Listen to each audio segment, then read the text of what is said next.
હાલો મિત્રો, હું છું અશ્વિન ધામેલિયા।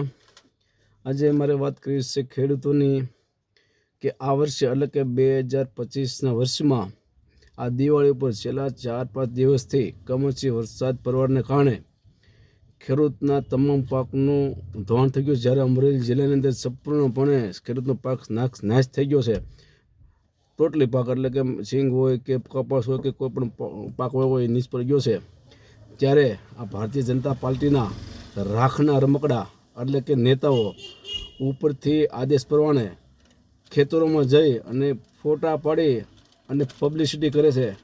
ત્યારે મારે સાવરકુંડલાના રાખના રમકડા એટલે કે સાવરકુંડલાના સુપરસ્ટારો, આ ભાજપના સુપરસ્ટાર નેતાઓ સાઉથના હીરોની ઘરે એન્ટ્રી પાડીને અને ખેતરોની અંદર ફોટા પાડવા નીકળી ગયા છે। ત્યારે મારે એમ કહેવું છે કે આ વર્ષે અતિવૃષ્ટિના કારણે સાવરકુંડલા તાલુકાના પીપળી, ઘોબા, હિપાવડલી અને ફિફાયત ગામે જે ચોમાસા દરમિયાન જે પૂરના પાણીથી ખેડૂતોના ખેતરો સંપૂર્ણપણે ધોવાઈ ગયા હતા, એનું પણ આપણે ફોટો લેશન કર્યું હતું।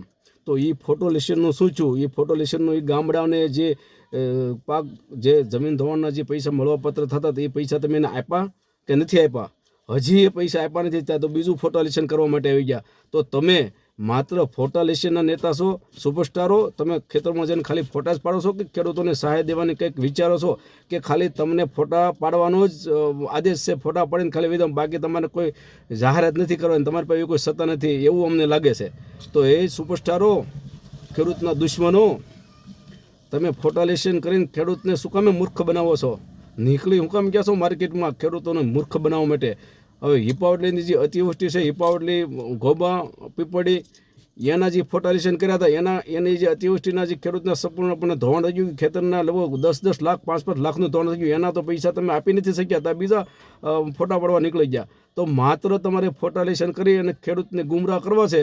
તો હવે ખેડૂતોને પણ જ્યારે આ